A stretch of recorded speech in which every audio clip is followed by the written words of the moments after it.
Olá, alunos do segundo ano, tudo bem com vocês? Tranquilos? Professor Alessandro, professor da disciplina de Filosofia. Vamos dar continuidade ao andamento aí das nossas aulas online, né? Hoje a gente vai falar de um tema um pouco polêmico, né? Dentro da ciência ou mesmo da fé religiosa, né? Que é justamente a relação que existe entre a razão, o racionalismo, né? A ciência propriamente dita e a fé, né? Religiosa, tá ok?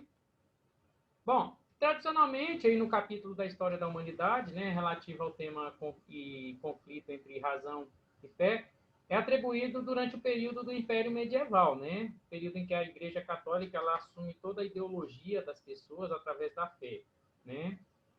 E em que se tratava um confronto entre os adeptos à Boa Nova, isto é, a religião cristã, e seus adversários moralistas gregos e romanos, na tentativa de impor seus pontos de vista, tá?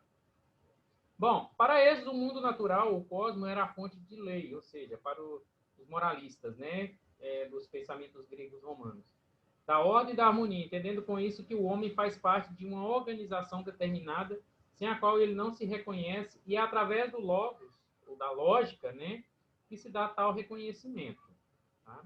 Já para os cristãos da fé religiosa, a verdade revelada é a fonte da compreensão de que o homem, né, qual é a sua origem e qual o seu destino, sendo ele semelhante a Deus Pai, devendo-lhe obediência, enquanto sua liberdade consiste em seguir o testamento, né? Aliança à palavra divina, aliança ao dogmatismo religioso. Desse debate surgem as formas clássicas de combinação dos padres medievais, né? Aqueles que separam os domínios da razão e da fé, mas acreditam numa conciliação entre elas. Aqueles que pensam que a fé deveria submeter a razão, a verdade revelada, né? E ainda aqueles que as veem como distintas e irreconciliáveis, né? Não tem nenhum acordo entre a fé e a razão. Esse período é conhecido como patrístico, né?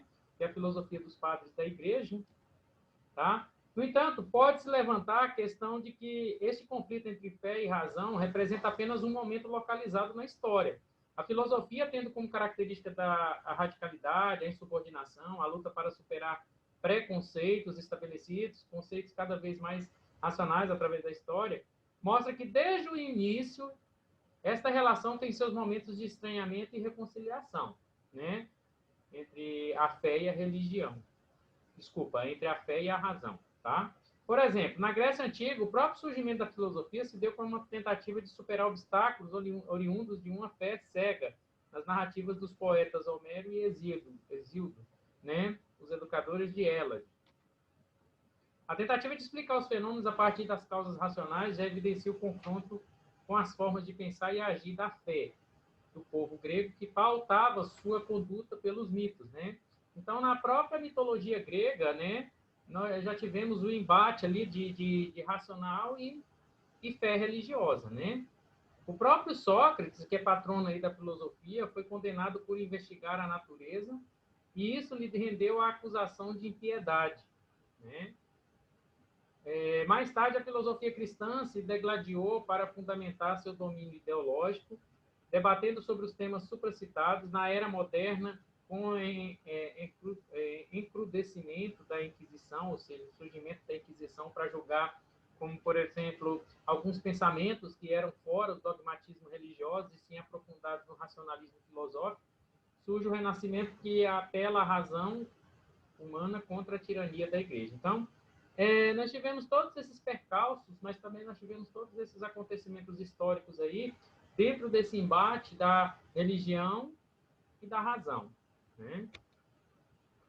Por exemplo, basta olhar, né, a questão do Galileu, do Bruno e do Descartes, né, que reinventaram um pensamento contra a fé cega que mantinha os homens na ignorância das trevas e reclamava o direito à luz natural da razão.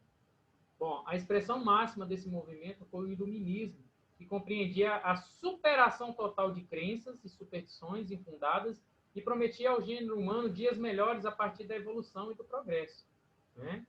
Então, houve esse processo aí no iluminismo, tá certo? Hoje, essa promessa não se cumpre devidamente. O homem dominou a natureza, mas não consegue dominar suas paixões e interesses particulares. Declarado como expropriado dos meios de produção e forçado a sobreviver, eis que o homem se aliena processo produtivo e se mantém em um domínio cego, numa crença inconsciente de si e de outro da ideologia. Tá? O irracionalismo cresce à medida que se promete liberdade aos seres humanos a partir de outra fé, o trabalho. O homem explora e devasta o mundo em que vive e não tem a consciência disso. E tudo isso para enriquecer uma classe dominante, constatando o interesse egoísta e classista. Né? Essa sociedade atual moderna, né, do consumo, parece, pois, que a luta entre a razão e a fé não é apenas localizada, mas contínua, já que sempre há esclarecimentos e resistências a esses esclarecimentos. A razão ela se rebela com o estabelecimento com o estabelecido, né? E quando se impõe, torna-se um dogma incutido nos homens de cada tempo. Na linguagem hegeliana, né? Uma tese que se torna antítese e necessita já de uma síntese para que a razão se desdobre a si mesma, tá? Então, pessoal, basicamente ainda existe, né, esse impasse entre a religião e a razão, né, entre ciência e fé, né, esse embate secular, né, entre essas duas ideologias, essas linhas de pensamento, né, e não tem assim uma justificativa de fim, né, chegar a um consenso assim 100%, tá ok? Bom, pessoal, espero que tenha passado para vocês aí as noções básicas, né, sobre essa dicotomia, essa contradição, né? Obrigado a todos pela atenção e pela participação, né? Estamos aí todos contra o coronavírus, né? Todos fazendo a sua parte aí para que o mais rápido possível possamos nos encontrar novamente. Lembrando também para vocês que essa aula, assim como as demais, elas estão disponíveis no meu canal GeoCerrado, ok? Basta você acessar sempre que necessitar dessas informações. Forte abraço e até a próxima.